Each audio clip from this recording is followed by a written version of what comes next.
At this time, I will open the meeting of the Carver Conservation Commission for, what is today? January 16th. Oh, okay. And our first action is some appointments and discussions. Yes. DEP Joe solar Shanahan power. is here to speak Joe with- Shanahan. That name seems Yes, familiar. from Energy, Clean Energy. Yes. And he wanted to discuss with us the DEP policies, the new policies Uh-huh. about solar panels on wetlands. and things. No problem. No offense. Could you sign in, Joe? I did, thank you. Right. Could you sign in, please, sir? I did, sir. Thank you. Must be an echo. Must be a double echo. It's gonna be a bad night, I can tell already. Glad I gave the same answer twice. Mr. Chairman, members of the board, ladies, as you're aware, I represent Clean Energy Collective. We've done a previous project here in the town of Carver. Last project we did was on an upland bog. I think you The one very off much. Fuller Street? Pardon me? The one off Fuller Street? Fuller, correct. Okay. Nearly completed.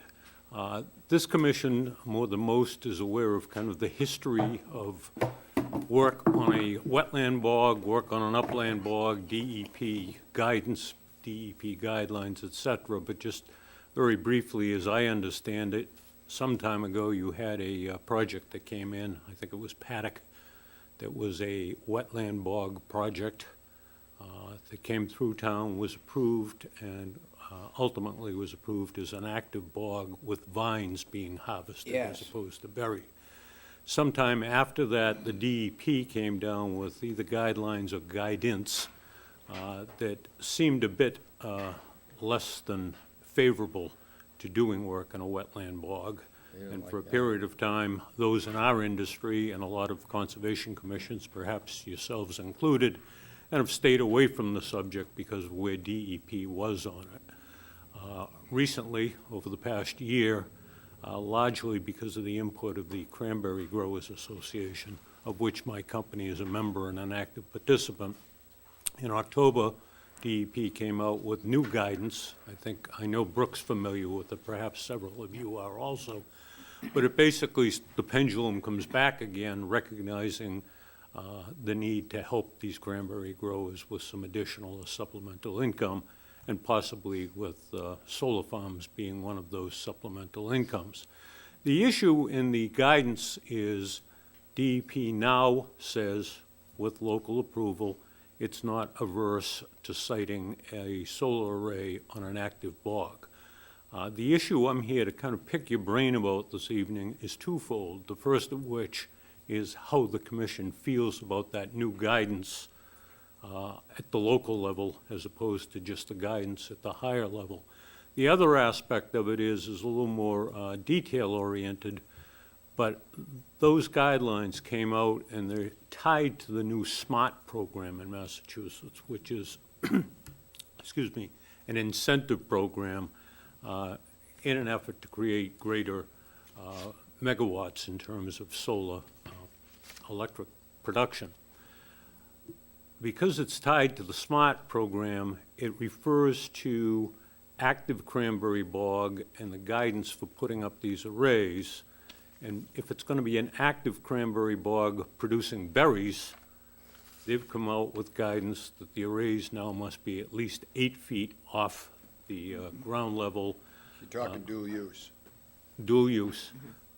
They have a calculation in the guidelines that it probably will take an MIT professor to figure out how you cover a cranberry bog with a solar array and not reduce sunlight on the bog by more than 50%.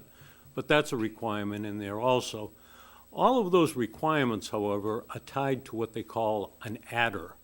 If, in fact, you do a project under the SMART program and you do certain things, your program gets greater incentives by adding up adders, where you don't go, where you do go, et cetera. And to maintain an active cranberry bog producing berries with the 8 feet off the ground, it's an adder. My question first is how you feel about doing projects on a wetland bog, as you've done in the past. And the second, if in fact the developer doesn't care about the adder, would you consider a array built over a cranberry bog at the traditional height with the harvesting of vines, as was the case in the first project you approved? The reason for that, for us, is twofold. Number one, when we built our project, you may remember me telling you the height of the panel would be no more than 12 feet off the ground. So the profile of any such facility is very de minimis. As soon as you put a panel at a minimum of 8 feet, and then you put the tilt or the tracking on top of it with an 8 or a 9-foot panel, you've now exceeded that 12 feet by about 50%. You've now got 18 feet height and profile of an array. We're not enthused about that, so in a perfect world, we'd prefer to have an active bog with the vines being the active part and the harvesting, and staying at the 2 to 3 feet off the ground with no more than 12 feet height. The second issue involved is we've checked with the number of cranberry growers, landowners, and they aren't enthused about the idea of harvesting a cranberry bog under a solar array at 8 feet. So it's not only the issue of building it 8 feet off the ground, it's a 25-year commitment of operation and maintenance, because if you don't continue to harvest the bog, you're in violation of your permit, and who knows what that might create in the machinations legally. So those are my two questions. I didn't know whether you might give me any feedback on the thought of going back and doing projects on wetland bogs, number one, and whether you would entertain the harvesting of the vines as an active bog as opposed to actively harvesting the berries themselves. There were a number of changes that have taken place since the paddock bog was conceived and then finally born. And among them, the fact that the paddocks have some classic strains of cranberries in their bog. And he was intent on being able to sell these vines to other people wishing to refurnish or rebuild their bogs. And unfortunately, that changed with the development of all the hybrid species coming out of New Jersey. So those vines no longer have the value that they used to have. They have some value, but not nearly as much. Not only that, he had trouble with his water supply for a while and a few other things. And so the bog was not doing very well until last year. It started to perk up with some intensification, some fertilization, so on, and it's now looking much better. However, the idea is still accepted quite strongly by the DEP after they had time to think about it and talk about it, and also the Mass DOER became involved, Department of Energy Resources. So we are looking to continue this practice, but I don't think that having the panels as low as you stated would be acceptable. They would have to be higher, probably close to the 8 foot. 8 foot listed by the new standards, and for that reason, they also would be spaced out more widely. Now we have a project that is. It's been conceived and it's, I guess, waiting to be started to work on, where crops would be grown underneath the solar panels, not on the bog itself, but on over a neighboring area. And that we're going to wait to see how that works out. So it's a difficult situation, but like everything, it's like, going to the moon. It wasn't easy. So we're working on various I'd methods. like to think this is a lesser challenge than that, Mr. Chairman. Well, I don't know, when you come to Carver, sometimes. Yeah. So, We're gonna, So if reading between the lines of what you just indicated, if I've got a large area in a bog area, if I use part of that bog for the array and maintained considerable portion of the bog outside of the array, stopped harvesting under the array, Yes, that would still be something within your Definitely. perspective? definitely, yes. And that, I see is occurring at Fuller Street. Yep. And I was not happy that they insisted on putting that little strip of array in the middle of on the 6 bogs there, when they could have probably used just 2 bogs or even 3, made them all solar, and then had operational bogs otherwise. But, That was because of the setbacks, right, that they had to make yes, the- it was Correct. because of setbacks, and I do not consider the setbacks to be a valid way of dealing with this sort of thing. Setbacks are made to protect residences, for the most part, from the agricultural elements, and there was no residence to be protected then. They were protecting it from neighboring bogs, which the cranberries there had never issued a complaint about. We had a case where the actual planning board went to court against the zoning board of appeals for a case where the zoning board of appeals had agreed to put in a small solar array in an area, and the planning board felt they should put a greater setback. And that actually was solved to the decision of the zoning board of appeals. And there was another case down on Federal Road where there were 3 bogs, or 3 arrays that were going to be put in. And initially, the planning board wanted to have 200-foot setbacks between all of them. And we point out that this is totally ridiculous, because there's no residences around them, and it created a big problem as far as wasted space, and so that also was worked out. But it's just a process of gradually getting people to think logically. And if you have to, you explain it to them 3 or 4 times and maybe whack them upside the head. So, anyway, so, Mr. Chairman, yes. do you want to go first, Avery? Go ahead, I'll wait. I'm probably going to say the same thing you're going to say.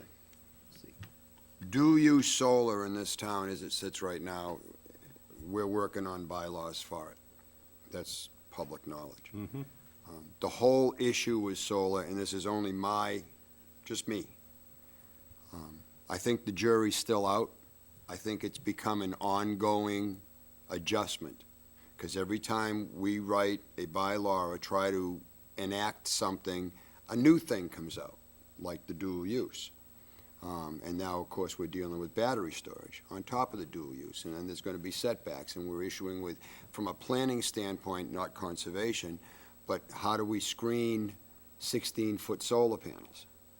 And what's the setback going to be from the residents? And at what point does somebody sit back and say, wait a minute, what are we doing? So a lot of this is, I think it's a process.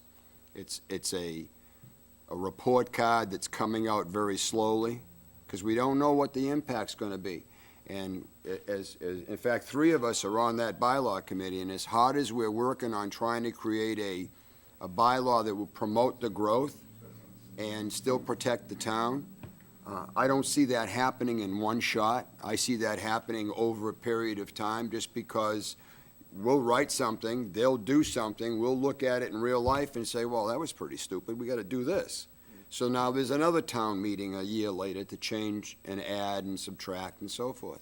And then the final report card on how did we do with solar, that's like a parent doesn't get the report card for how good they were as a parent till their kids are 40. It takes some time. Nobody's going to hit the home run, because this is all brand-new technology. So we're working hard. We're certainly not closing our eyes to anything that comes before me. Again, I talk about me personally, and I was not a solar proponent, but I've changed my opinion toward a lot of it. And I look at every single one of them individually and how they benefit not only the bog owner, how do they benefit the town, and then how do they not impact and not hurt the residents. So and that's all planning stuff. Conservation's a little more stringent. I personally don't like wetlands messed with. But, you know, there are times when we've gone ahead and said, yeah, okay, you can do this. But my personal belief is that there's 90% of these cranberry growers, I believe, have plenty of upland. And I'm just not in favor of trying to have wetland bogs messed around with. That's just me personally. If you only have a small bog and it's the only one you got, there's an extenuating circumstances, but if you're, you know, you got 26 acres of bog out there and you want to put solar panels on the 2 acres that are underwater, I have a problem with that. So, that's my 2 cents. All right, I have not seen the new guidelines. Do you have a copy of that? Can you get that The to us? DEP? Yeah. Oh, I thought I gave you all a copy. No, I don't think no, so. they're secret. Not the ones from October. Oh, okay. So I haven't read the whole thing, because Sure, I everything's interconnected. There are a couple of things that, we don't. that come to my mind right away. First of all, what Mr. Germain said is that dual use allows for this. The, you know, dual use was put in place so that farmers could continue to farm and put up the higher things. And that, what the dual use specifications allows for is for things to grow underneath it. The traditional lower ground mount there's a lot less sunlight, and obviously the berries don't grow. They want to do it for vines. So the things that I would have, I would want to see in this, if we were to do it, is that for the length of the solar panels being utilized over this bog, I would want a guarantee from the property owner that those vines would be cared for and nurtured, whether he or she was able to sell them or not. And if the vines die, the solar goes away. And my other concern is that all of these bogs are interconnected. And the bog serves more of a purpose than just growing berries. It's part of the entire ecosystem. So if someone wanted to put solar on their bog, wetland bog, and the person who was downstream wants to do the same, and the one downstream of that wants to do the same, now you've got 3 consecutive bogs that are on the same stream of water that are not getting the sunlight anymore, and they're not doing what they should be doing as far as cleaning the water to get into the aquifers and to go downstream. So you can't say yes to the first guy and no to the second 2. So my concern there is that it opens up a Pandora's box of a lot more than just growing berries or not. It's all of our drinking water. So that's where I have a concern. Thank you. Mr. Chairman? Okay. Thank you. This panel, this panel of personnel here, we're all conservationists. I'm in the belief of protecting the wetlands strongly. I will adhere to DEP, whatever they come up with at the time they're coming up with it. Now, it'll probably change every 6 months with DEP. You never know, you know? But I will follow their guidelines as to whether I accept the wetlands or not in connection with all the other areas with reference to the contaminants and so forth and so on. What they're using for steel, or they're using wood posts, or they're using steel. Elevation has a great deal to do with it, what's underneath it. I am not in favor, personally, of installing anything on a wetlands bog. I know there's going to be exceptions, and I'll listen to the rest of the committee, and if they can convince me that solar panels in a particular area on a wetlands bog will not negatively affect the wetlands, then I'll go along with it. Other than that, I'm following DEP 100%. Thank you, Mr. Chairman.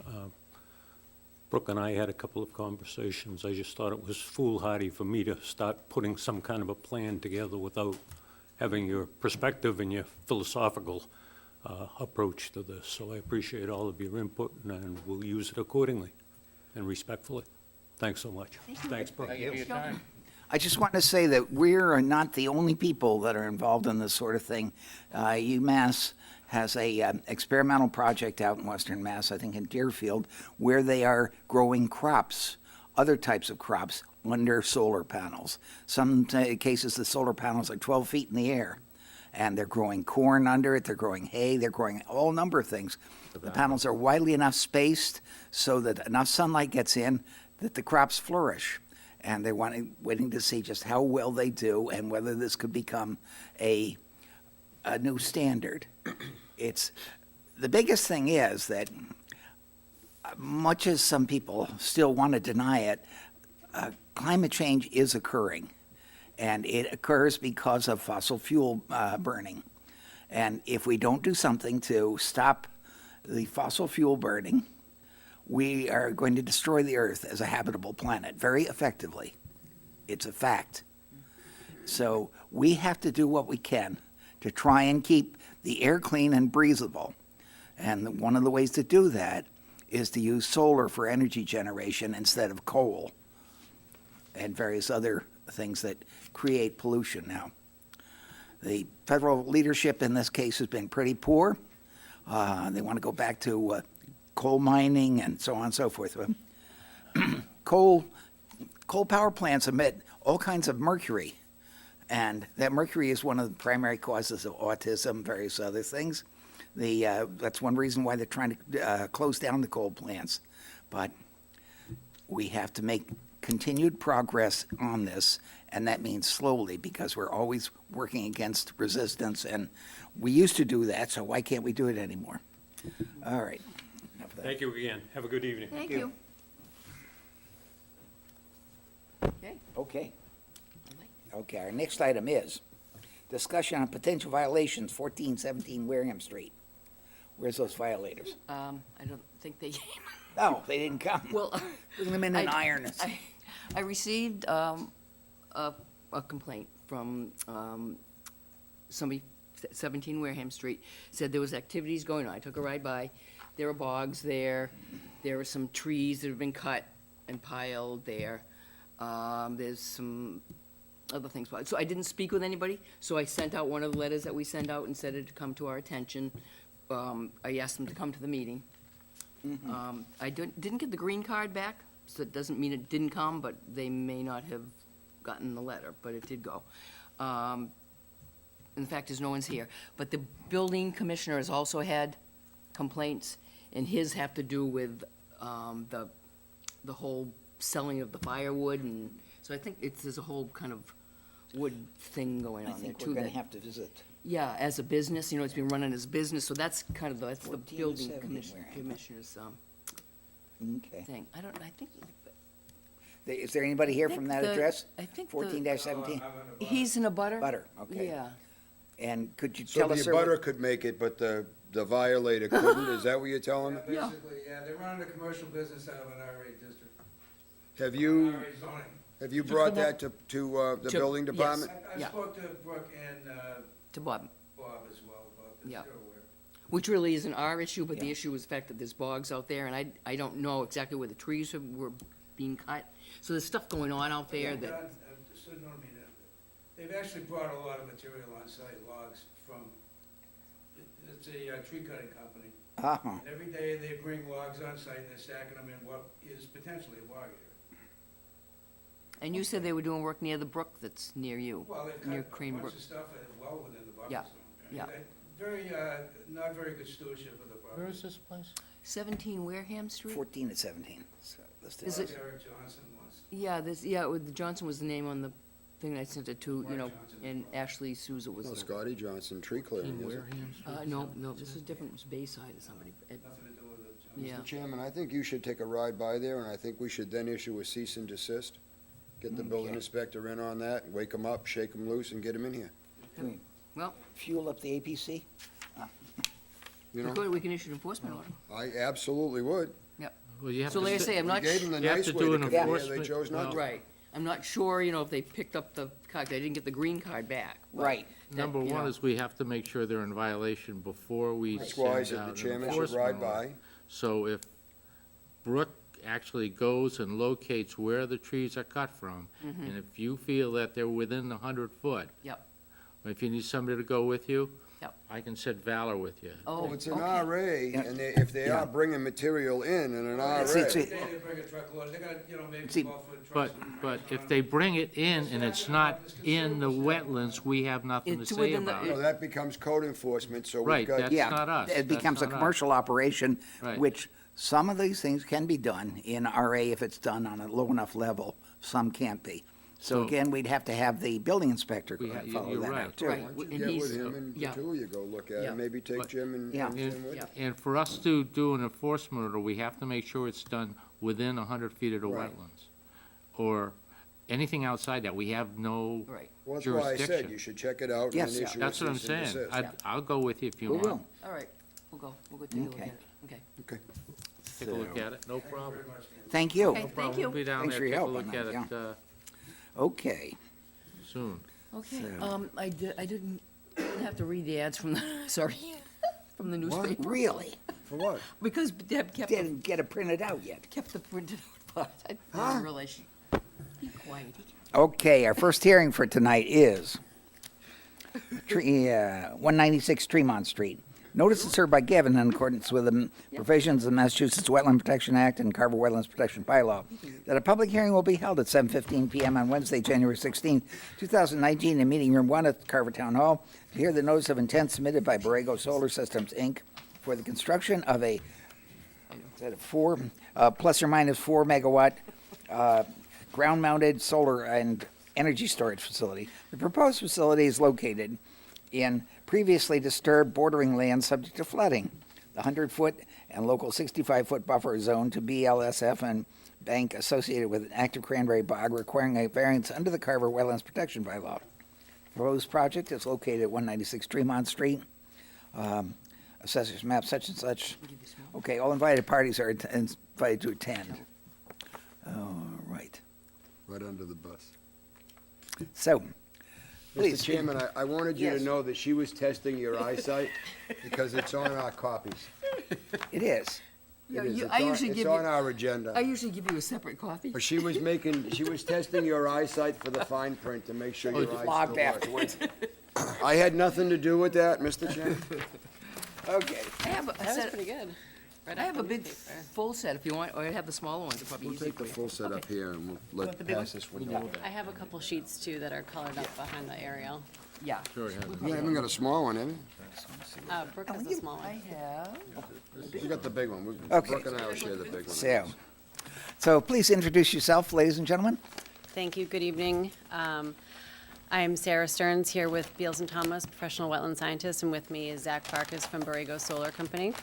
Tonight, we're here to talk about the approximately 4 megawatt ground-mounted solar array located at 196 Tremont Street, which is, I'll just point behind Zach here, if you can see. To orient everybody, Tremont Street in South Carver, it runs this way, and Cranberry Road bisects it. The entrance to our project is off of Cranberry Road. It has a Tremont Street address, because of the larger parcel that it's on. But our access point is off of Cranberry Road. I know some of you were able to join us for a site visit last week, or maybe that was this week, and are a little bit more familiar now with the actual entrance. The area is a previously disturbed area. It's located on 80 Makepeace land and has been mined for sand and gravel over the past number of years. So it is devoid of trees and vegetation. It is just about a flat site as it is right now. There's some piles of remaining loam and such from the mining operation, but for the most part, it's clear and relatively flat. Yeah, large boulders. you like that, Rook? Yep, and that's staying, so. So it's a great space to try to reuse for renewable energy. It minimizes impacts in terms of clearing, it's reusing a disturbed area, it's adjacent to active agricultural land. The array itself is not proposed on the bogs, it's proposed on the upland adjacent to the bogs, just so we're clear on that, because I know there's been a lot of talk about, different kinds of solar arrays, but this is completely within the upland. We're here tonight in front of the commission because despite it being proposed 100% in the upland, we are proposing a bit of the work in the buffer zone to the existing cranberry bog. It's a wetland bog, it's a jurisdictional resource area as far as the Wetlands Protection Act and Carver Wetlands bylaw reads, so a notice of intent was filed for work within the buffer zone. That's work within both the local 65-foot buffer zone as well as the state 100-foot buffer zone.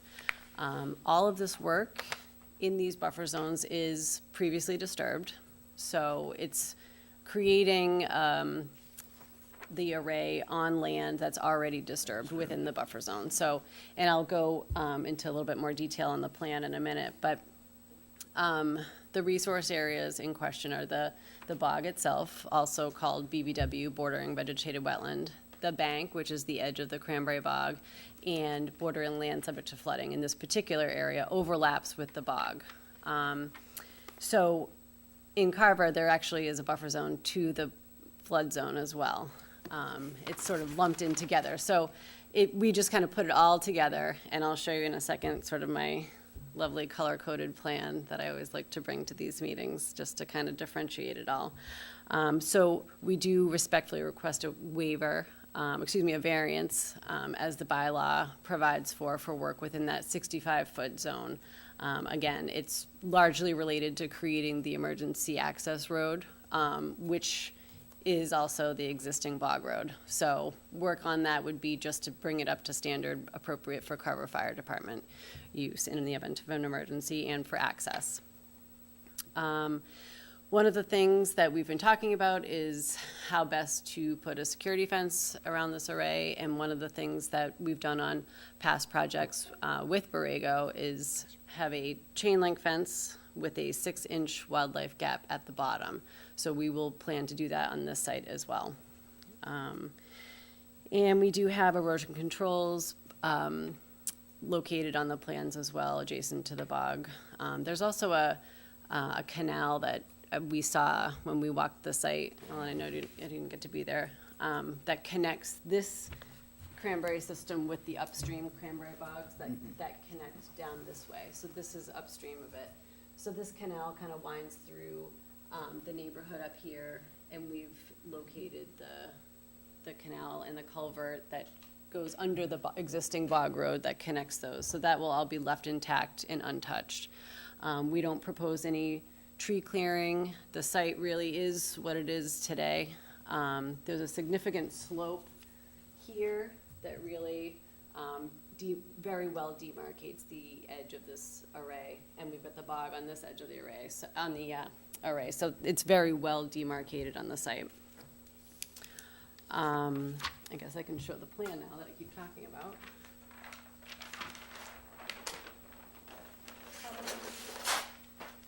So this is what you've received. The site is really long and narrow, so which is why we just sort of had the match line here. So this is the entrance road, existing bog road off of Cranberry Road. The yellow line represents the flood zone, which for the most part aligns exactly with the edge of the bog. It kind of jumps up where that canal connects and a couple other spots. That's the 100. But the other blue and green are the 65 and 100-foot buffer zones. And you can see that it's just the kind of the edge of the road and the edge of the panels and the fencing that would be proposed within the buffer zone out here. No fill, so there would be no question of loss of flood storage or anything like that. It's pretty strictly buffer zone work in previously disturbed area already.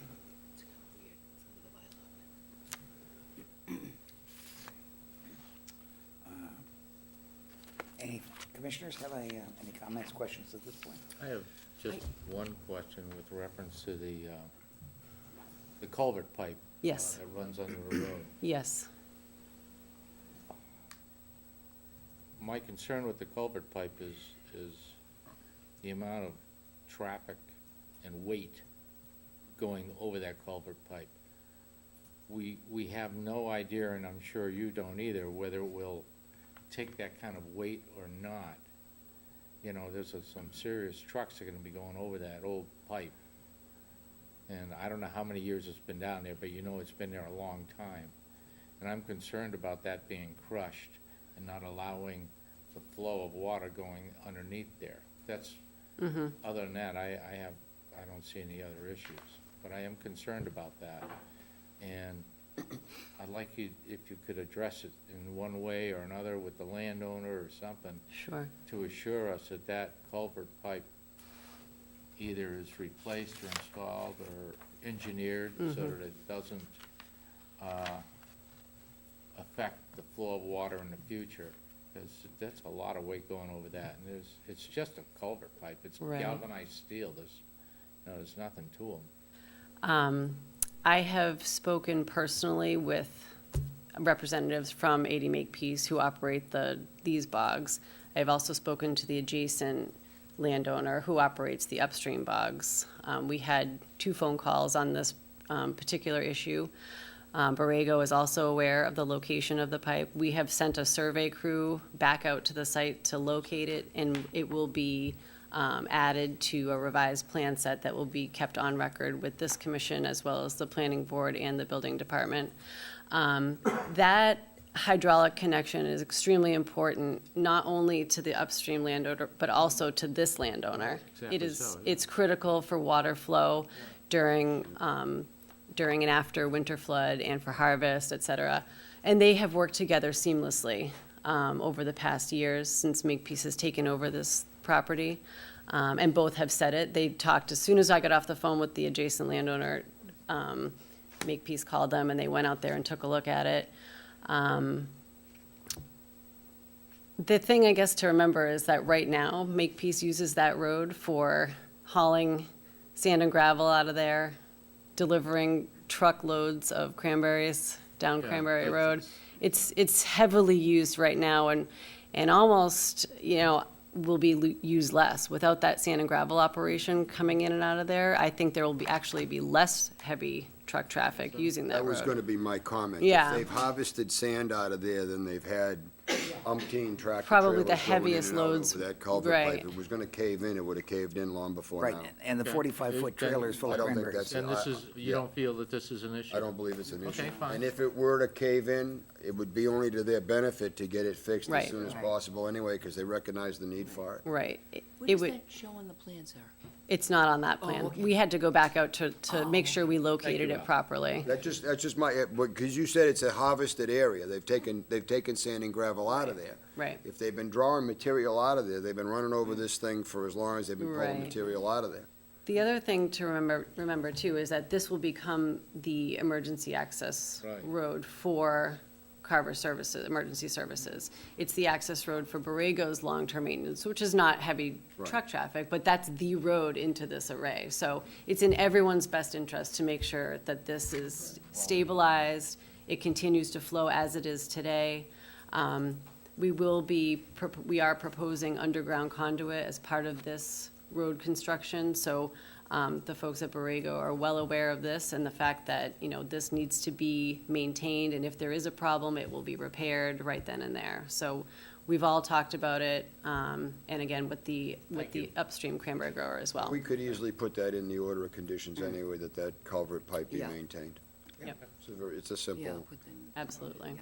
Thank you for bringing that up. Thank you.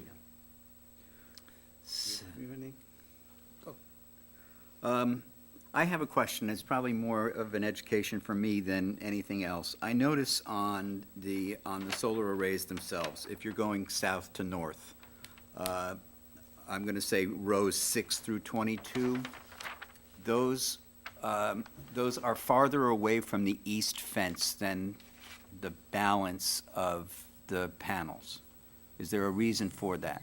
Sure. So we build the racks themselves are almost like Lego blocks, right? And you have to have a certain setback from the fence to the edge of the array. And you don't build in 1-by-1 sections of panels. You build in 4-by-5.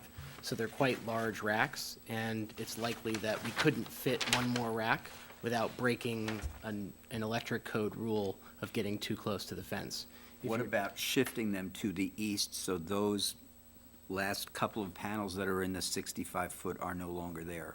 Is that a possibility? I'm just wondering if there's a way to, Almost like center adjust everything, Yeah. like if you're using a word processor, get everything kind of equidistant. Yeah. I think we could certainly look at that. just, I'm thinking that the fewer that you could have in a 65 is probably better. Sure.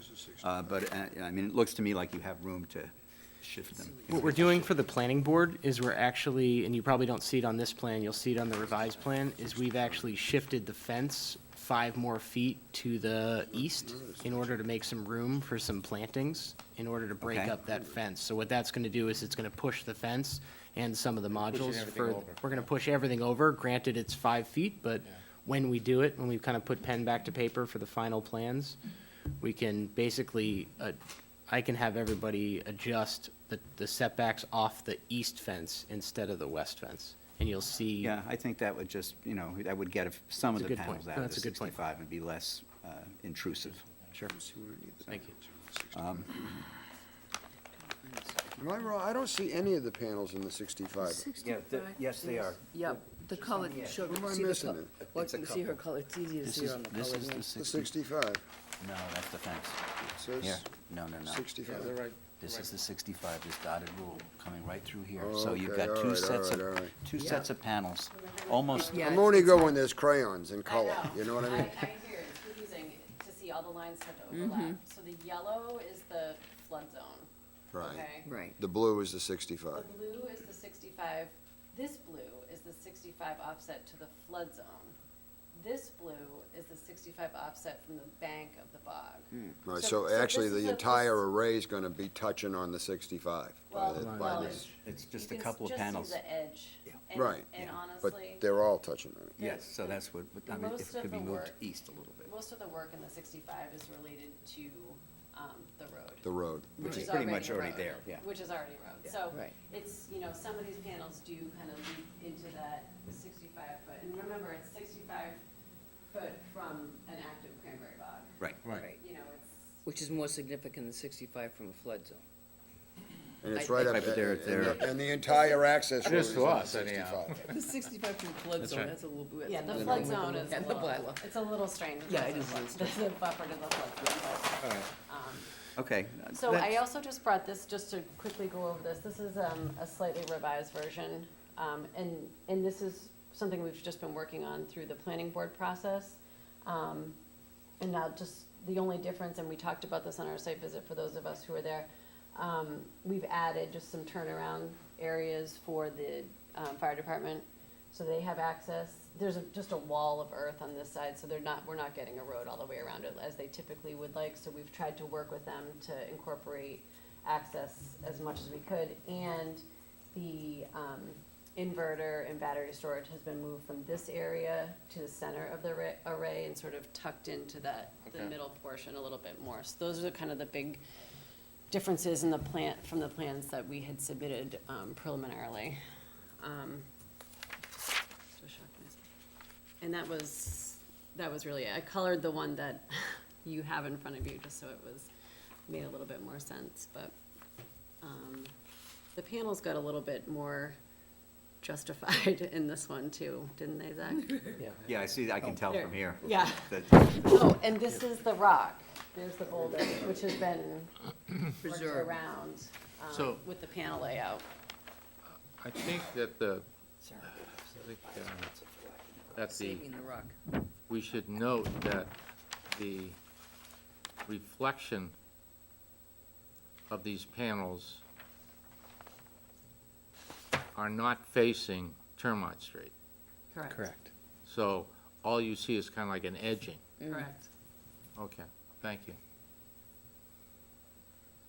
And also the slope going up towards the homes is all going to be sodded or loamed and planted.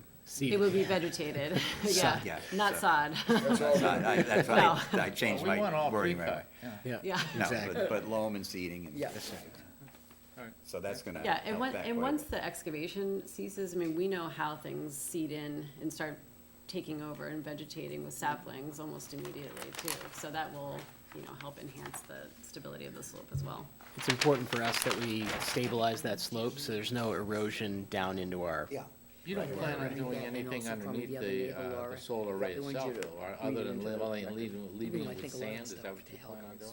There's some existing topsoil, some of those large You are gonna piles. put topsoil in there? It's existing. It's already on the So- site. They had stripped it and stockpiled it Okay, from the. that stockpiled stuff? So we're gonna spread it and we'll seed basically a consistent seed mix from the top of the slope, down the I'm not slope. talking about the slope, I'm talking underneath the Yep, array all itself. the way across. Did you walk the Federal Road or Hammond Street sites with us? No. We saw the, kind of our last go-around with these projects with Borrego. We walked the existing Federal Road solar array, and that has a good example of what the type of low-growing grass that they seed in. The question I have for you is, She just wanted me to read it. why would you, Because some of it's not pertinent. why are we seeding underneath the array, or loaming underneath the array? Because that's just gonna be a maintenance problem in the future. It's pretty standard. All solar projects we do, we generally seed. There are some occasions in gravel pits where we don't. In this case, we have loam on site. It's gonna be more of a hassle Okay. to truck it I off, was so. just trying to figure out how you're gonna set the array up, then you're gonna try to loam, that's gonna be fun. Well, we just spray it, and part of the standard O&M is we come in there once or twice a year and mow it. They've got some pretty cool All right. lawnmower, kind of race car type things, and they get in there and Just take care of another it. But Maintenance thing I was thinking of. Yep. They keep it to low-growing species as well, so it's not getting 3 feet high. Do you ever mix pollinators in with your grass mix to help for We've got a bees? very special mix we use for the Makepeace sites to make sure that none of the grass seed or pollinators from the seed get onto the bog and impact the growth of the berries. So we've got to be pretty careful. On a forested site, we use a very high pollinator mix to help with the bee and the butterfly population, to help, Okay. just help a generally struggling species. Could But that be used on the slope behind the, or would you just do everything the same? I'd hesitate. Yeah, it's pretty close to those bogs. That's a really important crop, and I don't think we want to mix And not it. just Makepeace bogs. Yeah. There are other Okay. growers around there too that may be affected. Thinking about the bees. That's appreciated. Okay. Clover, lots of clover. Okay. At this time, I have a couple of statements that I'd like to read that were submitted by some of the neighboring residents, those in the Miles Standish development. And the closest resident, actually, is Mrs. Stottmeyer, and she raised the questions about a number of things. Most of actually are Most of them are planning board. yeah, no, well, planning board, earth removal, Yeah. most of them are, and also they're routinely gonna be taken care of, but just to be fair, we'll present her statements. List of concerns, hours of operation. She wanted to have it 7 to 3, not Saturday and Sunday. Noise reduction, that is disable beeping on trucks. I know, for instance, this will not happen. It's a requirement that the beepers be activated on these vehicles to avoid workers being run over. Start and completion of sandpit grading, loaming, and seeding. I see nothing wrong with what they're actually doing there, so that's a given. Leave trees on the sandpit rim and buffer zone untouched. Granted. How is flood in winter and spring handled? Flood control. It's your stormwater. So, It's, yeah. it's done in normal cranberry operations. Can solar panels be safely and securely mounted, grounded? No, of course not. We're just gonna leave them loose on the ground. Oh, I think she Sorry. was worried that that the panels would be installed where some of that standing water is. Oh, well, Yeah, right. well- I'm not I mean, there sure, is some but grading these are- left to do on yeah. the site first. Okay. Do wells and septic systems remain unharmed? Yes. Erosion control, of course, be taken care of. Where are the ditches for the conduits placed? They'll be underground. Wildlife protection, for instance, box turtles at 4 Bradford Boulevard, submitted by Lori Finney. So, those are her questions, and they will be taken care of, any ones that have solid meaning to them. Okay, now, Ms. Finney at 4 Bradford Boulevard submit, will any trees on the slope be removed? If so, will these trees be replanted one-to-one or according to formula? Well, the trees will not be removed any further than they are at present. So, and as the representatives have said, the slope will be loamed and seeded, as in the best tradition of earth removal in Carver. We would expect the loss of this wetland will be compensated under the Mass No Net Loss of Wetlands policy. Will this be happening, and what is the location? There will be no loss of wetland. So that is totally ridiculous. Yeah, I think she was referring to the wetland change maps. There's No, nothing, that's- I it's did not look at germane. that. No, I know. Sorry, but this is, Yeah. Jim, I did, just for the record, I did review the Mass GIS wetland change maps. There are no recorded changes on this site. It's also, just also for the record, it is not a mapped habitat by Natural Heritage or Endangered Species Program. There are other mapped habitats in the area, but not on this site. Yeah, I did. I'm note that. sorry that these people couldn't stay to attend the meeting, because we could perhaps make it a little more clear to them just what the situation is. However, they have been read into the record, and that's that. Thank you. Alrighty. Okay, so, Mr. Chairman, if I could make a comment? yeah, For those else that are here on this, the Saturday and Sunday most likely will never happen anyway, so I don't think I'd be concerned about that. I haul dirt for a living. The backup alarm is a shut you down and write you a big ticket offense. There was just a death, you might have read it in the paper, in Situate. A bulldozer backed over a guy who had been working on the site and been with the company for 20 years. Upon investigation, it comes out that he's been reprimanded several times about walking too close to the equipment. And my personal belief is the alarms all sound the same, and it's like living across the street from the railroad tracks. Your neighbors come, or somebody comes to visit, and they say, "How do you sleep here?" And you say, "What train?" You don't hear it anymore. So the backup alarm, while it will be annoying to those that can hear it, after a couple of days, you won't hear it anymore. Well, you have to understand also that they've been working that site for the last umpteen years, removing sand. Every one of those trucks have backup alarms, and Well, all never that mind equipment has a backup The alarm. front end loaders, they all have it. In fact, there was a front end loader out there the other day when we were there. I mean, you're gonna get that, you know. In fact, I think that what's gonna happen now is that once this is all built, you're not gonna have the issue that Exactly. they've been having in the It's past. gonna be quiet. Then You're it'll not be gonna nice hear and those quiet. bells Right. anymore. Those will all be gone. there'll be no vehicles on the site, except perhaps every 6 months there'll be a inspection trip, and if That'll be any it. problems are found, they'll be And I would imagine Borrego would only be allowed to operate 7 to 3 or something like that anyhow. I don't think they may, a half-day Saturday may possibly be a part of the issue. I'm not building the site. You're not gonna get me on record signing off for the weekends. Only on the holidays and, 4 or 5 on Sunday morning to get a couple hours overtime. Don't worry. As a member of the Earth Removal Commission, I know that our standards for truck operations are from 7 to 4 on weekdays and half-day on Saturday. And I think that probably will be followed for this type of construction. But it could be there won't be any Saturday work, because it could, that would depend on what Borrego's relations with its employees were. They may say. We asked for no special work hours, just the Yeah. standard work hours. That's out of our purview anyway. So, anyway, let's see, what do we have now? Do we have a question about, I think, I personally don't. Do You want to anybody let else? residents well, now let's, talk? Or? yeah, let's If some see of now. these Do people- we have questions here from the residents? No, not Brenda. Anybody else? she's excluded. Just a point of clarification, because I called and I got one answer, and I'm reading that it's another answer. When are the residents or the abutters supposed to get notified, certified mail?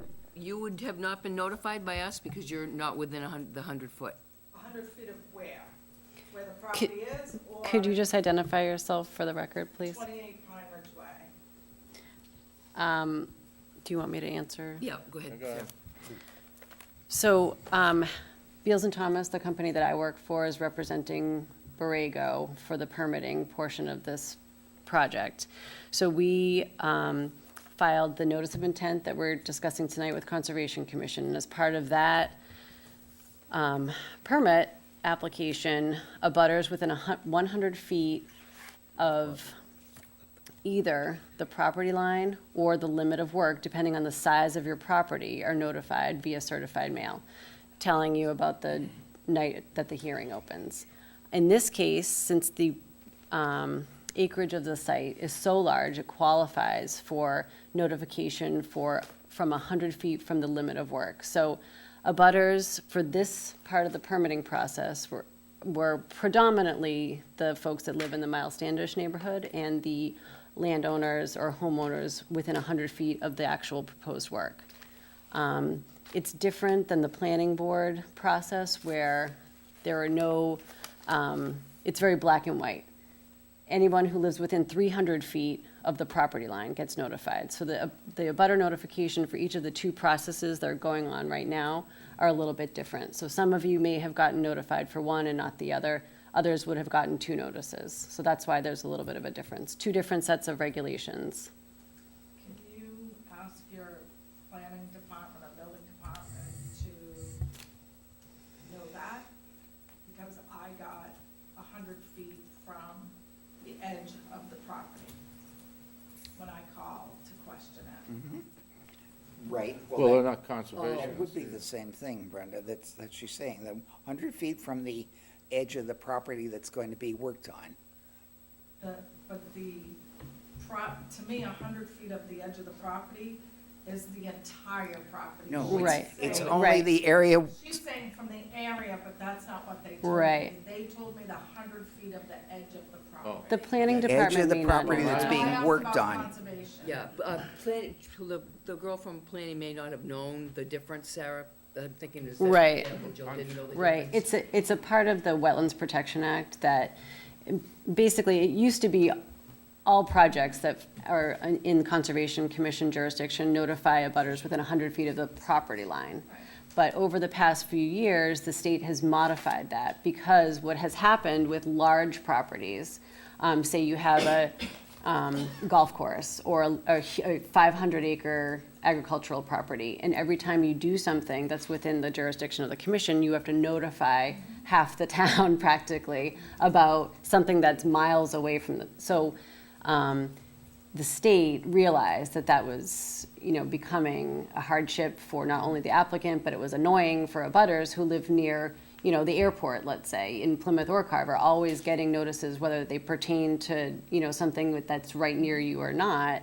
And people were getting sort of fatigued and wouldn't go to the hearings, and it just became sort of silly. So the state has modified that for large properties that you can notify abutters within 100 feet of the work if it's a property over a certain size. So that's why there's a little bit of a difference between the two processes. And honestly, it's a state mandated thing, so not everybody at the local level would necessarily be aware of that.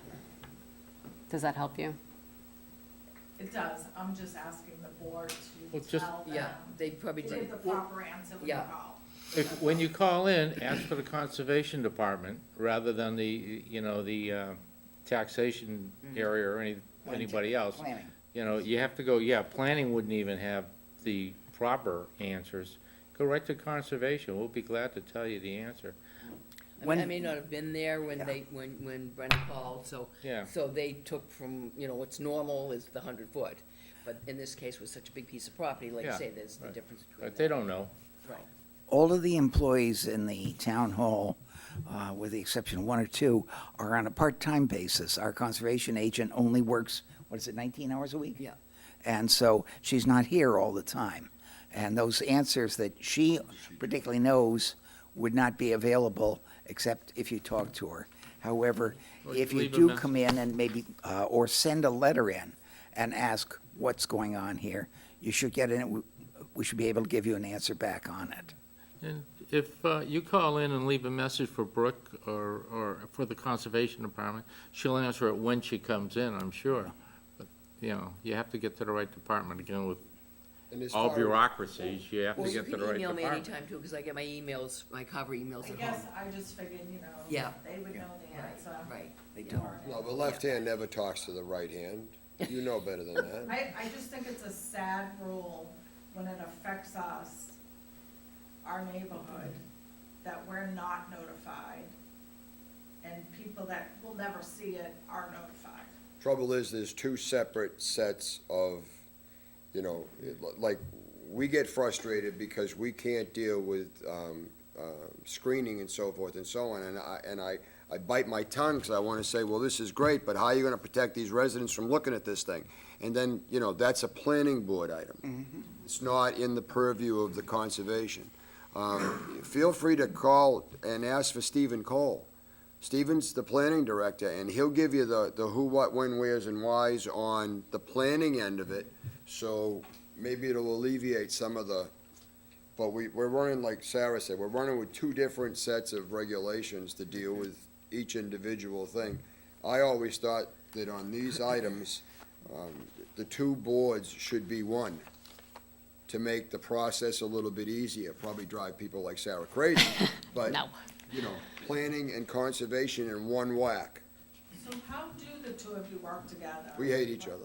I don't Oh. hate each We other. have I'm two, just saying, we go to the planning board and Paper didn't hear that one. air our concerns, we're at conservation airing our concerns, so how do you both know? we each follow the rules that run our commissions or board, and that's all we can do. A lot of people come to us with complaints that have nothing to do with conservation. We have to tell them, you've got to go to the planning board, or you've got to go to the ag commission, various other problems. We can only deal with things related to wetlands, basically, and conservation, infringement on the wetlands, and that's just how it is. That's a full-time job. Now, Stephen, in the planning department, will typically send anyone that's gonna have to come before conservation to conservation first, only because it's a little bit easier. Our outline is much more defined. We have much less wiggle room, if you will. So that if we have no problem with granting a variance for a little bit of an infringement and a buffer, then planning board usually will get much more involved, because then they're gonna get into screening and fencing and on and on and on. So rather than put the applicant through the planning board hurdle and then send them to conservation to get shot down, they do it the other way around. So that conservation, once they get that out of the way, then it lets the planning department know that conservation has signed off on it, now planning can go forward, and that's the time for the abutters to come down, and that's when you kick and scream, and honestly, that's when you can, because they have a lot more give than we are able to have. Mr. Chairman, Yes. if I could add one other thing to that. There is some overlap where the regulations for the wetlands protection as well as the Carver zoning bylaw do overlap, and that is currently underway in terms of the peer review that's happening right now. We've submitted the same set of plans to both the Conservation Commission and the Planning Board. It's exactly the same. And we've submitted the same stormwater management report to both boards, also exactly the same. The town of Carver has an engineering firm similar to the one that I work for that reviews our work and others that's filed with either board on behalf of the town and gives us comments. We make revisions or discuss, why something was done one way, or, kind of go back and forth with that iterative process.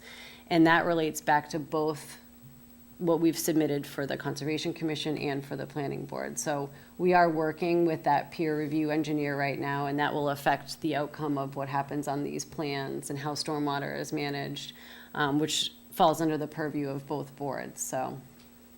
So, you just said you submitted the exact plans to both boards. Right. But did I misunderstand what you just said? Those plans aren't the same plans because they've been tweaked? So we're going through a revision process right now with that peer reviewer. And, when we submit our preferred design, we know something's probably going to change through the permitting process, through public input, through the board's input, through the peer reviewer's input, through our own changes that make more sense for the design. We know it's not going to end up looking just like that for the most part. So we know it's going to change during the process. We've already made a change based on Carver Fire Department comments and, a couple other tweaks that we're making right now based on the peer reviewer comments. So we will finalize that set of plans and hand that off to both boards when all is said and done, and that's the plan that will be approved and on file and on record. Thank you. Just to add on to everything that's been said, if, for instance, the planning board asked Borrego to make wholesale changes which affected a greater amount of the wetlands, then they would have to come back to us for our approval again. All right? But Yeah, in that's this a particular good point. case, Some of the changes we've discussed are within the envelope of the development area, so they wouldn't necessarily change any impact to a buffer zone or anything like that. So moving the panels around or changing the color of the fence would be examples of things that are gonna happen in the design from taking your input at the planning board meetings, but they're not gonna impact anything within the purview of this board.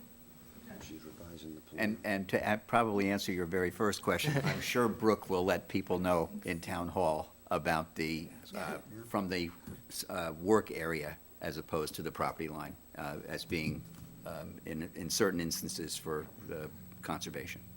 And I just want to say, every time I've reached out to Brooke, she's very responsive.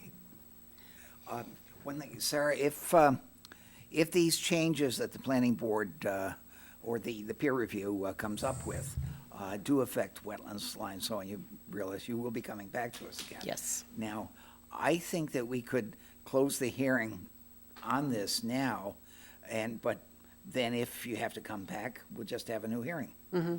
It'll be basically a different Yeah, plan. it's similar to what we just did on the Hammond Street project, where we were still in the kind of final stages of revising the plan. As Zach said, the footprint is the same, particularly on this site where it's so well-defined. We can't really go anywhere else. So there are no really substantive changes from the peer reviewer. We've already received their letter. Very minor things that really have more to do with how the plans are set up. So I don't foresee any major changes. And I think that, similarly to what we did on our recent projects, type of project where, we submitted the final plans to Brooke for the commission's file after the hearing had been closed, is perfectly fine with us, and I'm happy to provide as many as the commission would like. If I may. Are there any other? Alan has another. You have any There's a comment? gentleman in the back. Oh, I'm sorry. Question. My name's Tom Menchie. I live in One Pine Ridge Way. We're working with them, the residents are working with them concerning the natural barrier, and I think we're gonna be able to work that out. But my question for the Conservation Commission is why aren't you concerned with the natural barrier that is environmental? Why isn't the Conservation more concerned with the natural look? I drive by many facilities that have solar panels. I'm not against solar panels. You have one right down the street here. I drive by the road and all I see is solar panels. I see no natural tree work where you would be involved to maintain that natural area. I'm just concerned why you wouldn't be involved in that. Could you answer that question for me? Well, I'll answer as best I can. The bog there that you're looking at, it's referred to generally as the paddock bog, was the first solar array built in Carver. And it was built before any of this legislation that we're dealing with was in effect. As a result of it being built and approved, the planning board got its act together and formed a subcommittee to set up a solar bylaw. Now, that bog and its operation as a solar field took 4.5 years to be approved. The DEP required us to prove to it that it was, first of all, a wetland bog, and then once we approved that it was a wetland bog, they wanted to know how we were going to deal with the fact that it needed to be replicated. This means replacing those parts of the wetland that were damaged by the solar installation. Well, there are only 4x4 holes where those posts are that go in. And so the grower managed to find an area just past the solar array where he created a new operating wetland that replaced the 4x4 posts that were set in. Now, the reason why there's no screening for it is it doesn't really need the screening. There are no homes nearby. You have the main road right here. That's a road. Well, Yeah, that's a road. I disagree with you, and I'll tell you why. Well, we This is don't a- deal with area beautification, sir. You're driving by a historic road. You drive by that road, you're driving by the main town, I don't agree with you 100%. And if that's, my concern is, if you're not taking care of that, how are we gonna be able to maintain these other installations that are gonna be put in this town? I'm really concerned about that.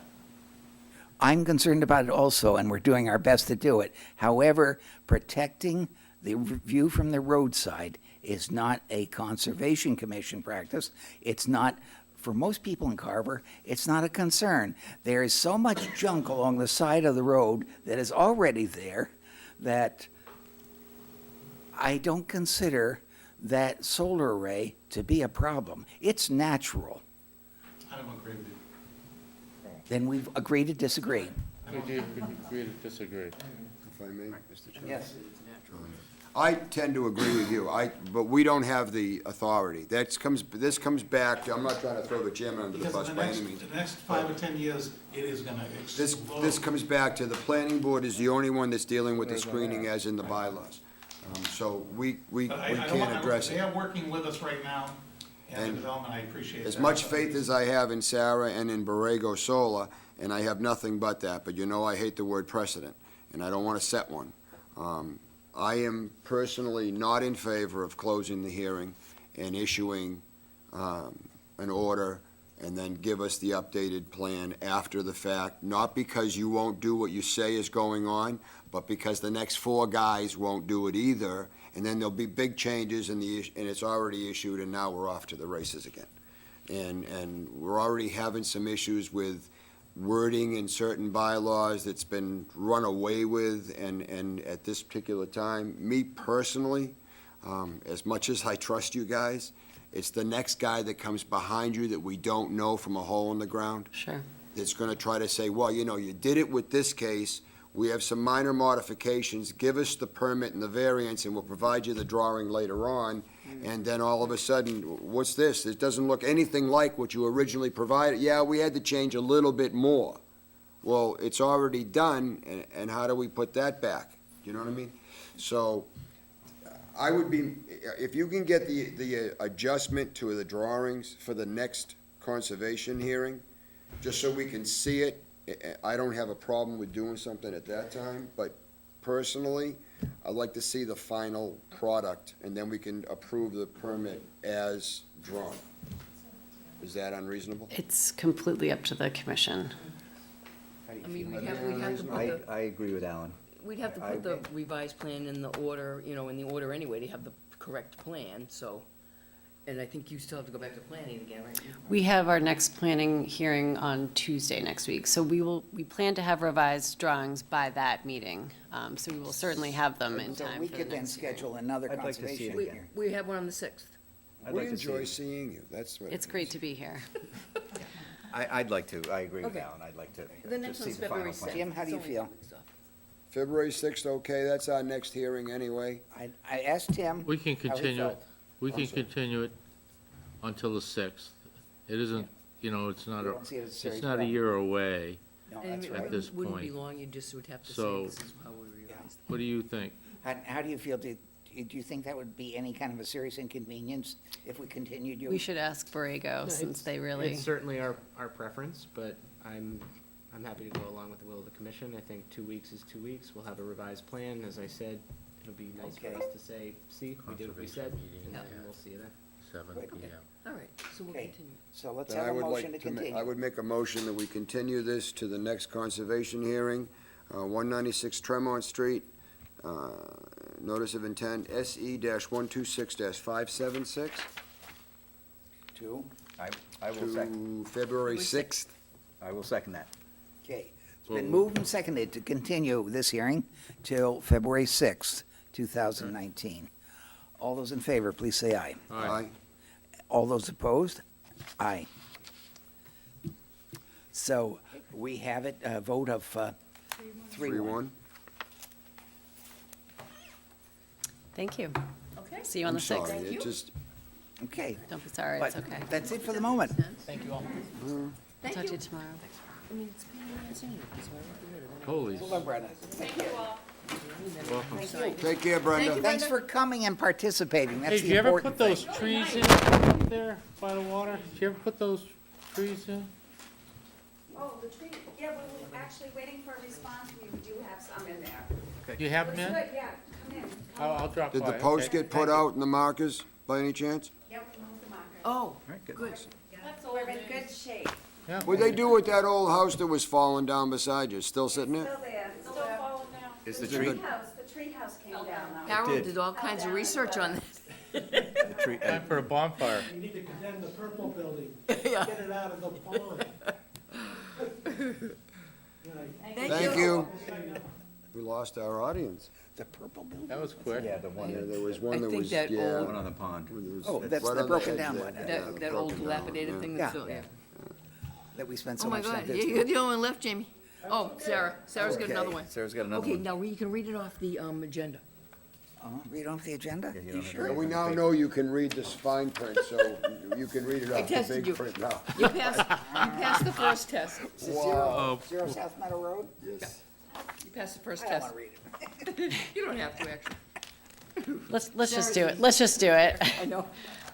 Notice is hereby given in accordance with the provisions of the Mass Wetlands Protection Act and Carver Wetlands Protection Bylaw that a public hearing will be held at 7:30 PM on Wednesday, January 16th, 2019, in Meeting Room 1 at Carver Town Hall. To hear the request to amend an order of conditions, that is DEP file 126-553 for work within the 100-foot buffer zone to resource areas. Patriot Pines, the proposed age 55-plus townhouse project, is located at 0 South Meadow Road, Assessors Map 112, Parcel 1-5 in Carver, Mass. Oh, you're in All on this interested one? parties are invited to attend. A copy of the plan is on file at the Conservation Department and may be reviewed during normal business hours. Could you sign in, please? Nothing very significant. Okay, gentlemen, is this fellow with you, Sarah? What's going on here? He is not with me. He's on the He next just one has to sit through this. to continue. What do we got going here? Thank you again, Commission. For the record, Sarah Stearns with Beals and Thomas. This is something that you may remember from a year ago. Patriot Pines, South Meadow Road on the Plymouth-Carver Town line. yeah. December of 2018, we permitted a 19-lot, single-family development on this piece. Right. By the airport. Yes, across the street from the airport. Yes. We have been busy redesigning that. Basically, we got our approvals and started back at almost square one at the request of the landowner. If you recall, DHP Realty, who is our client, bought this piece of land from 80 Makepeace and permitted the housing development.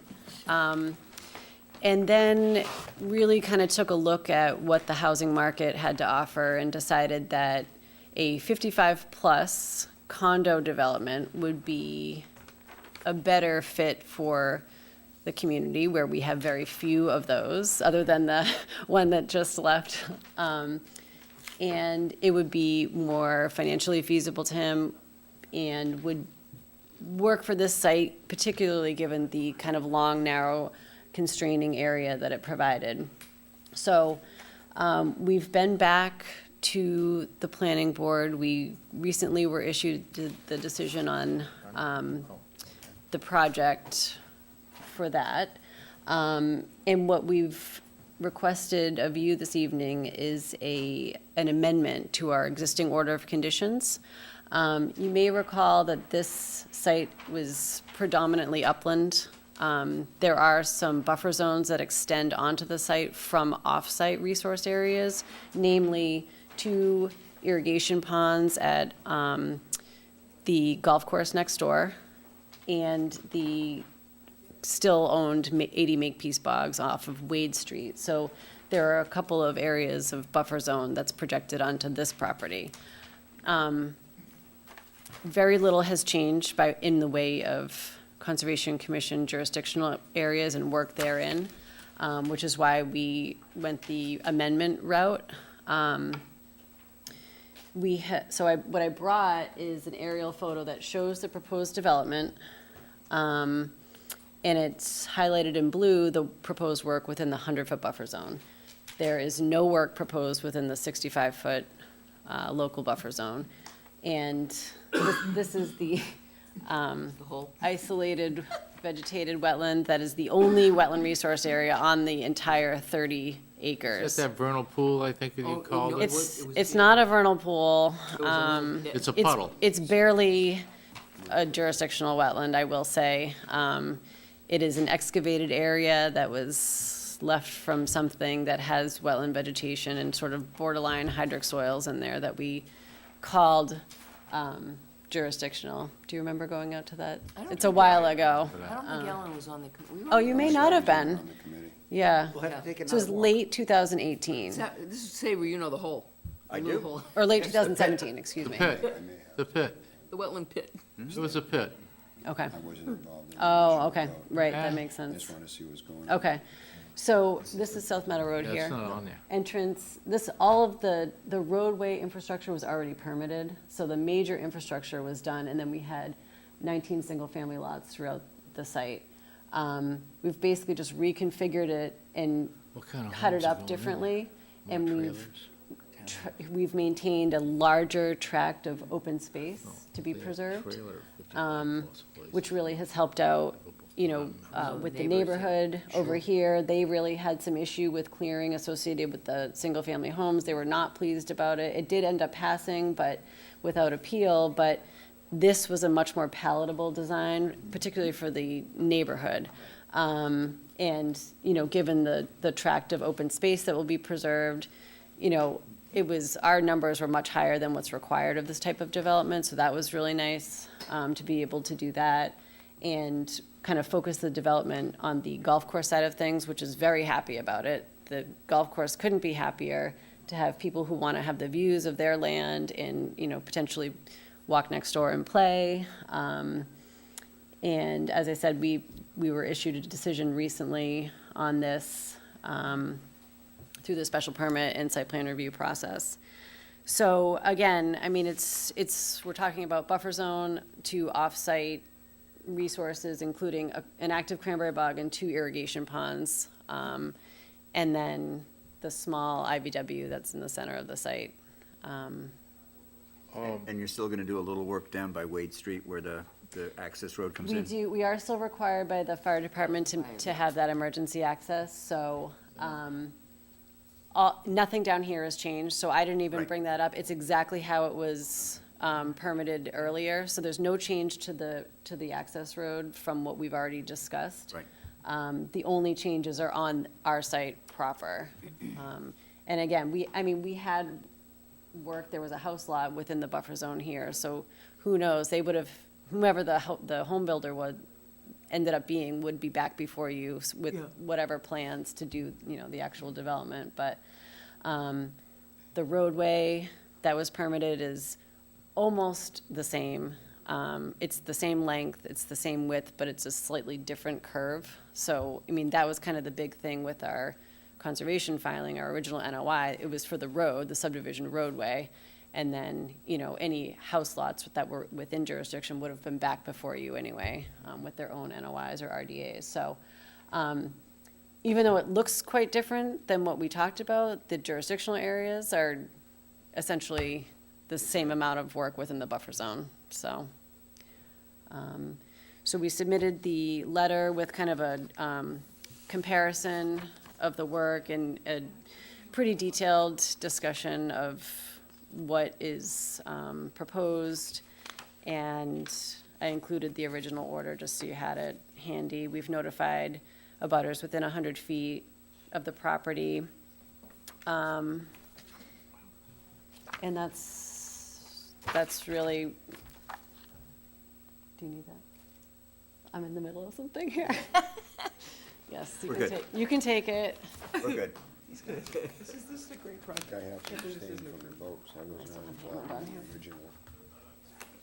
Oh, If this is did an just get- amendment, Yeah, can you then it vote? would involve the original one, so I think I would abstain. We still have 3. Yes, that's true, but Yep. If it's amended. That's all right, we know what it is. it's being presented now. Now, I didn't have a chance to look at the drawings. I take it you've got all the appropriate protection for the BVW and so forth and so on. The only BVW that is nearby is the existing Makepeace And that'll bog. be another contractor coming in. That's off the property. Nope, nope, that's not even part of the property. Oh, okay. That's a separate, so Makepeace retained ownership of the bogs on Wade Street. Well, you're putting a road down there, right? There's an existing bog road there that we are upgrading per Carver Fire Department standards as their emergency access, so that'll be gated from Wade Within Street. the BBW. It's within the buffer zone to the bogs. And we are doing some grading over there and some very, very minor grading at the Wade Street intersection of that emergency access, and then as it gets closer to this site. But that has already been approved in our original order, and we're not proposing any changes to that. Amendment to that. All right, Yeah, I got it. no amendment to that. We've only Thank you. highlighted the areas that Thank you, are changed. thank you. That's what I asked. Thank you for bringing that up. Okay. Want a motion to close it? I'll make a motion that we close the hearing on 0 South Meadow Road. Second. It's been moved and seconded to close the hearing on, what's the number? 0 South Meadow. 0 South Meadow Road. All those in favor, please say aye. Aye. All right. Any opposed? I will make a motion that we approve the amended order of conditions for 0 South Meadow Road. I'll second that. It's been moved and seconded to approve the amended order of conditions for 0 South Meadow Road. All those in favor, please say aye. Aye. Any opposed? Pass 4-0 again. Thank you. You're okay Hey, with thank me you, sir. voting, you don't want me to abstain? You got another one now? I'm No? done for That's tonight. it? Come back anytime. Let's go to another town and do a couple more. Hey, Go to Marshfield or We'll see you at somewhere. the next hearing in February. Yep. Someone in one of those sir. townhouses should paint Thank on their you. roof, "Welcome to Brockton," so when you're flying in. That's a great idea. Who said that anyway? Is there somebody who said? Someone did that in. At the last in, meeting? No. It was done Because Stephen was talking about On it. the cornfield or something. on a rooftop in Cleveland. Someone wrote on their factory, right by the airport in Cleveland, they wrote in huge letters, "Welcome to Milwaukee." So people flying in would think they were in roofless. great. See you later. That's a Good good night. No, gag. but Stephen was talking about somebody the other day, he heard some lady talking and saying, what is this, Carver's becoming another Brockton? Oh, And he thought it was horrible. Oh, I know, it's about the Spring Street project. oh. Oh, yeah. Yeah, and she kept saying, Okay. Carver's another Brockton, and he thought that was so horrible, which kind of is. You It's know, not really. I love those kinds of comments, because the people have been in a coma for 3 years on the Spring Street project. Well, That was owned by the state. yeah. And, And and, her land was taken by the state, no, so she's mad because and she was she paid lost a for her lot. land being taken by the state. She must have been. You know, I read everything on Facebook about, it should have been senior housing, it should have been, it would have been. The state owned the land, they sold it off with the intent, with the requirement that you remove the trees, remove all the dirt, and you put a commercial development in there. Yep. So what's being done, it went to the highest bidder, which happened to be SLT, and what's being done is exactly what was supposed to be done. So what's the problem? Because there are people who said all of a sudden, when the trees all got cut down, oh my God, what's going on here? Well, and part of her property was, that she thought was buildable wood, we took it away. It's a and little now- Rumpelstiltskin-ish, she's been out of touch All right. for, 3 or 4 I years. just wanna, I can't see that. well, all right, I'll So you give it just to I you, see no Jamie. problem with it at all. I'm giving them the email that Jamie sent me. Oh, sure. Yeah, that explains the changes that he, And I can go over them as well. Okay, I figured you would do that anyway. What he's doing. All right, let's keep going. Okay. So, This is continued. Yes, this is Home this is Street. continued. We don't receive it again. Oh, you're looking at me? Right. Shut up. What do you want, a plan? Okay, What do you want, to so look we're at something? reopening the continuation for the Lot 9B Home Street. Okay, this is the new one. Make sure I got the right one, Okay, because they were revised. Yeah, you revised the whole thing. Yep. Fussy here. oh, yeah. Just want to make sure that I knew Just give me a second. So, introduce yourself, please. Good evening, Jamie Bissonette, Zenith Consulting Engineers. I was here a few weeks back, and we discussed the same project. There were some requests made by the commission, and we've worked with Brooke in the meantime to, I believe, meet those requests. What we've done is we've taken and gotten rid of the garage on the house, taking all structures out of the 100-foot buffer. So now all that we have between the 65 and 100 foot is some grading associated with the house itself. We've also pulled back the limit of work to be outside of the 65-foot buffer as well from the bog, and tightened everything up. And we're hoping that that will be perceived as a positive thing, and we can walk away with an order of conditions. I just want to give you an email that Jamie Emerson sent me, and this just kind of says the same thing that Jamie Bissonette said, but just that the efforts that he's made towards, you know, Size of the house and everything. doing everything out of 100 and, No garage. Jeez. you know, He's outside the 100, so, I mean, we're good. he's outside the, we pulled everything outside, yes, the 100 So from the what's the bog. problem? There's just a little bit of grading between the 65 and 100. I have But no problem. structures. I have Yep. no problem with that at He all. got rid of the whole garage that was. Garage is out That of was the the whole 100 garage. completely, we- so that's a win-win. Yeah. Yeah, the client, again, I don't have he. a problem with this. Okay, excellent. It's actually, the grading is minute, Yeah, It right? is. 102, 101, 199, it goes down 4 feet, Yep, yeah, I'm good with that. 48. 48 inches? I'm good with that. excellent. If you'd entertain the motion, I'd make the motion to close the hearing. This is pretty I'll straightforward. So second. I think I'll it's, second that you know, motion. it's, Hold on, the chairman Any more- hasn't said any more okay discuss- yet. Oh, Any more discussion thought by he had. anybody else? I'm sorry, I thought I you. mean, I believe that when we talked the last time about this, we were going to put in the order of conditions that the posts go on the 65-foot. Yeah. Yeah. And that. I think I told Jimmy about our conservation post. Okay, Yeah. The property owner has to be aware that, that Of there's. the 65 There's foot. no mowing, no landscaping in there. It's gotta come back natural, whatever it is. Beyond the 65, you're saying? Yeah. But they can mow the 100? Within the 65 or They within the can mow 100? from the 100 to the 65 down that little slope? You're I gonna think have to it's do everything something within our to limit of fill this work, in. because we're gonna stay, yeah. It's a mess. Okay. I just want to make sure that, now, this is obviously being taken out of 61A, right? Yes, Okay. I noticed that there's still an access easement for the grower along on Lot B and A, around the, I guess that's the pond, the existing pond. yes. Okay. Yeah, and I'm not sure who the benefit of the easement is, but that was there on the recorded Okay, plan. all right. I mean, the easement can stay, but they're not, I just want to make sure that they're not going to use the 61A exemptions to cut around that access road. They can keep the road, the easement open, because they have that right, but Right. between, everything else, Has to especially be the natural. should be left to, up to the 100 feet should be left to grow in naturally. Right. So will he be still harvesting the bogs? The bogs are off-site, that's just a pond, that was the Oh, dug okay, I pond. see. But it's Oh, an right, ac- okay. It's an easement. It's just the Yes. easement. It's for an the- easement, but, okay, for the- and the yeah. easement can be maintained Right. I see what you're saying. to that width, but on either side of it has to be, order of conditions that be allowed to grow back naturally. Yeah. How many Yeah, posts you because I think want? Jamie didn't want to have to do anything No, within that no, area he- anyway. Only That 10 was, feet. yeah. No, we have about 3 or 4 posts to do, probably. Well, we also want them on the adjoining lot. Yes. It's not part of what we're doing, but we should, there is a buffer, I mean, there is 65 feet at the back of that adjoining lot, so Yep. they should go there as well. So we'll have him maybe How long is this? throw a few posts on the next lot over. Since it's the same 3 or buffer. 4 posts? Yeah, what do you think? You How many- can't put posts over here, why would you have to? Well, everything's outside, it's because he's got the buffer here, we don't know anywhere near it. I was doing donuts. Isn't this its own lot? Yeah, I do. It's not over here. No, he's not coming before us for this because nothing. Right, Seen so he's Jim's gotta eyeball put posts pop around here. I would think I don't 2 know if we can across the make it. back and maybe 3 down the side.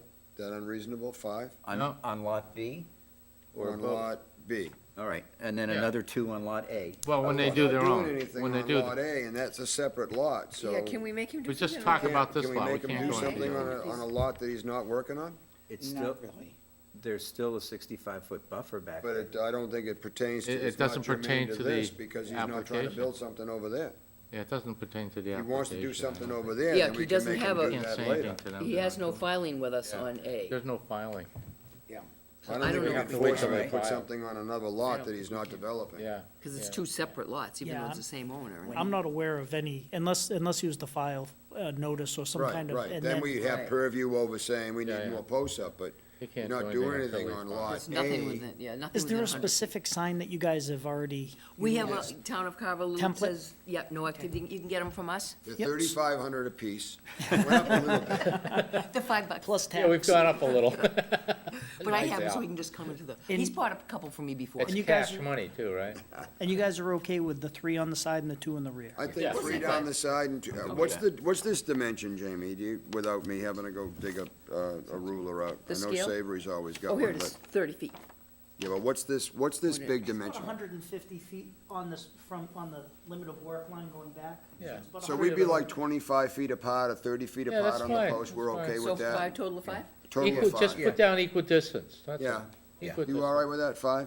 5 total? Yeah. Two back, 3 Yeah, side. 5 total, equal distance, that's fine. Yep.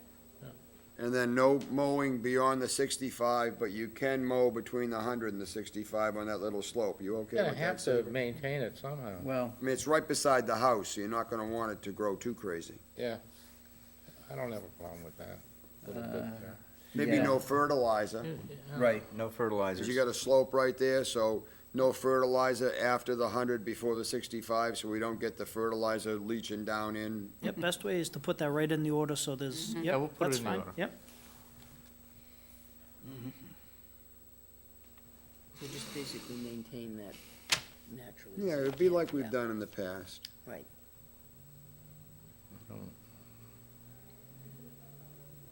Wanna put what color you can paint the house while we're at it, or? Chartreuse. Earthy, Chartreuse. earthy That's colors. Historic District Commission's job. Earthy Oh, color. okay. Oh, that's right. That's your other, is No, this, we can't. not we historical, can't right? do color. I call it the hysterical commission. We don't do color. We don't do color now. All right, Okay, so, okay. I think we're ready to go. entertain that motion to close. I think Was that's made very and good. seconded. It was made and seconded already, eh? Yes, sir. Okay. No, I didn't write it into the minutes. It was a motion, Was it I'm made sorry. officially? Oh, what's that? Was made by Savory, seconded by Tim. Okay. Okay. Motion to close the hearing? Close the hearing. We don't need a variance, we don't barely need anything. That's it. So we have a motion to close the hearing. All those in favor, please say aye. Aye. Any opposed? That's 4-0. I would make a motion to approve as drawn, the Lot 9B Home Street, NOI SE 1265-575, as drawn with the following conditions. 5 posts. Yep. Identifying the wetlands at the 65, equally spaced. The ability to mow between the 100-foot and the 65-foot zone, With no fertilizer. but with no fertilizer because of the slope. And to let the 65 to 0 grow back naturally. Right, exactly. And then nothing going on beyond the 65. Other than maintenance of the access easement.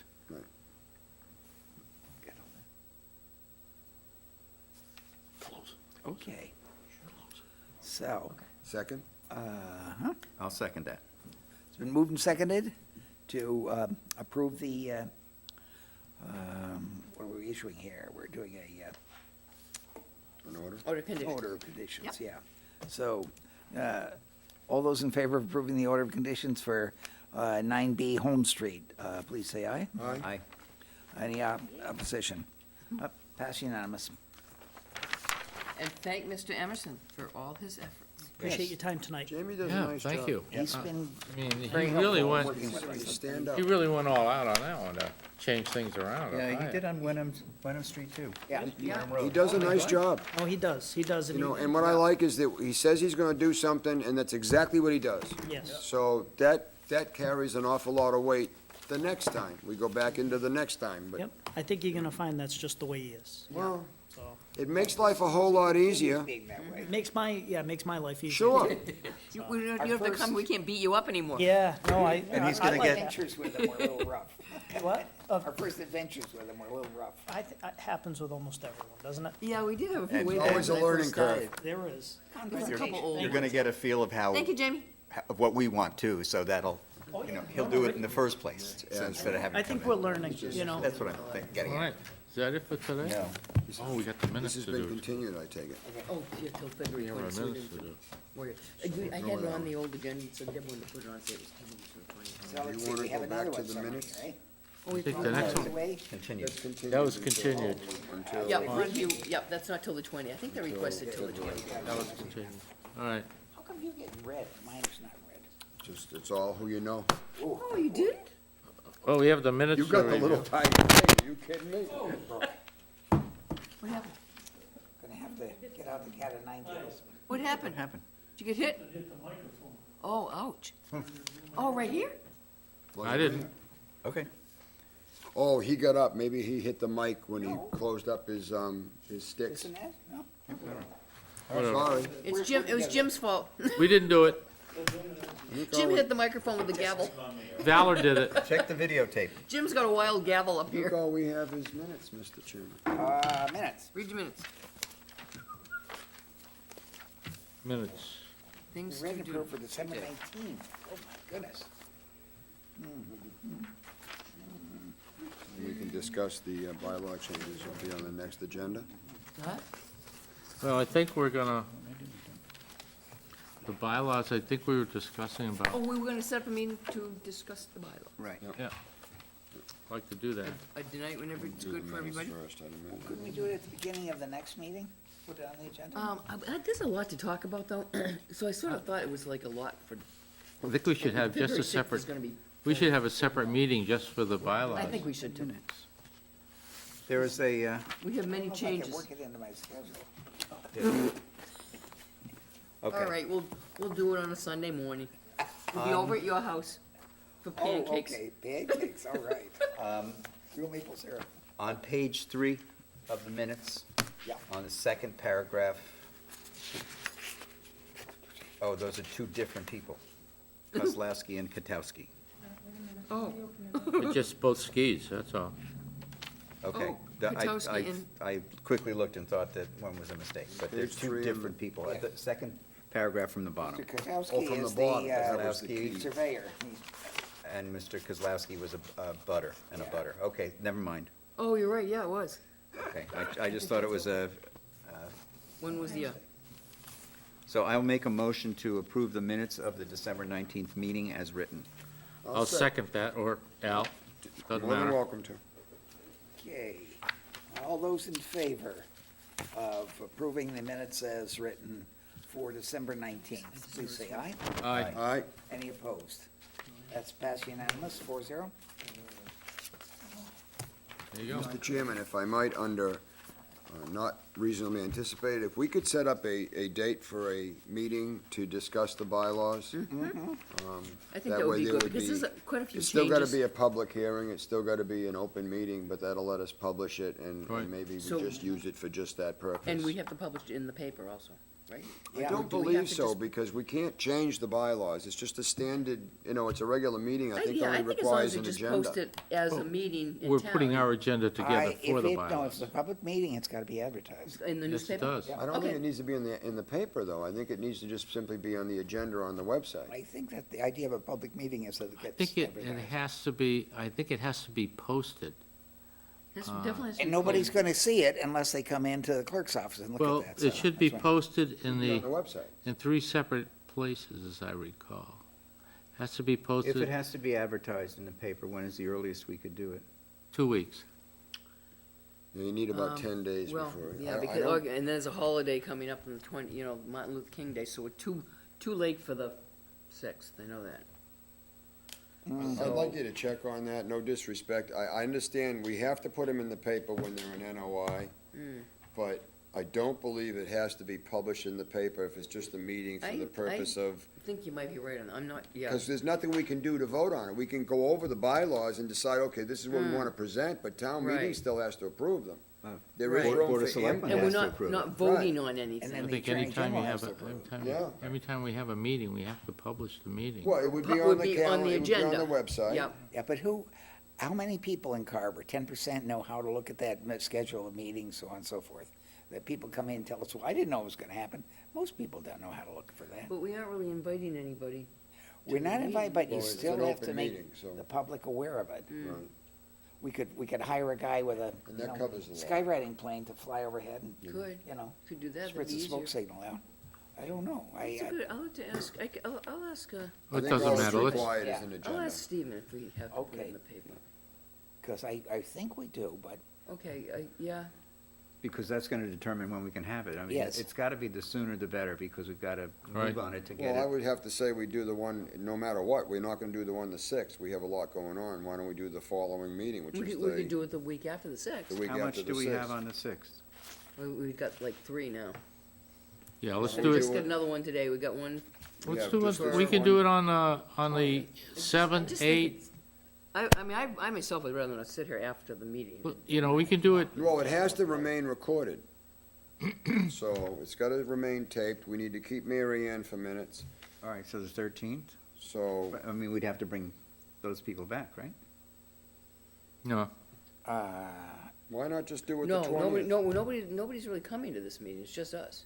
yeah. Why not do it the 20th? That's all it'd be on the you agenda. may have people. Wait a minute, the 20th, It's the whole thing. conservation, If yeah. they see this I, ad, you know, they may want to come in I and, would do it on the 13th, just to make sure that we don't have any conservation stuff at all. Because I you know think what it'd I'm be better to saying? do it by itself, because Yeah, I think it should be on its own, All right, Yeah, and that'll, that, 13th, yes. the 13th, okay. all right, I 13th. mean, if we want, we 7 can do it PM? earlier if you want to. We don't have to do it 7 at PM, we can do it earlier?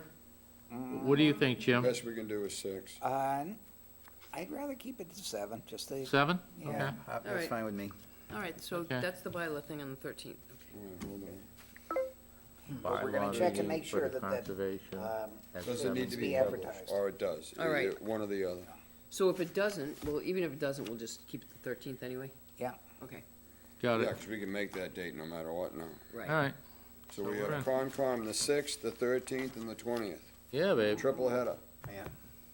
all right, Awesome. cool, that works. And there are some documents that were sent by email, just as a guide. And since The ones the that you meet- sent, Yes. that one for your changes? No, I just sent the links to the Carver bylaws as they stand and the Situate bylaws that we're looking at Yeah, I Oh, got okay. that today. in, Okay. for, Would you send that out today? yeah.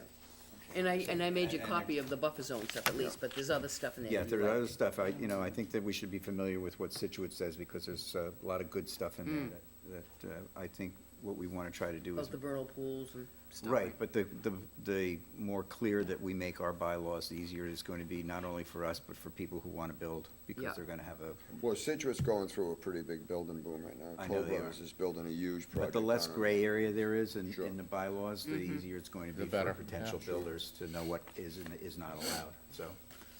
And since the 13th is the day before Valentine's, we can all do Valentine's cards that night. Oh, and We can bring cut them out of paper. little candy hearts. And Guys bring are candy.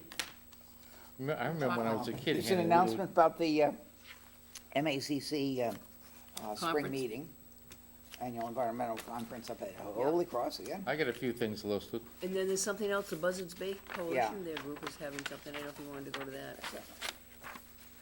What is that? I'm gonna fill mine out.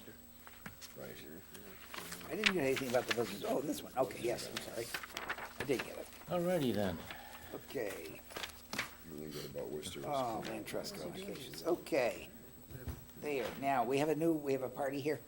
Mr. Belbin, did you want to say anything to the commission? No, I was gonna talk to.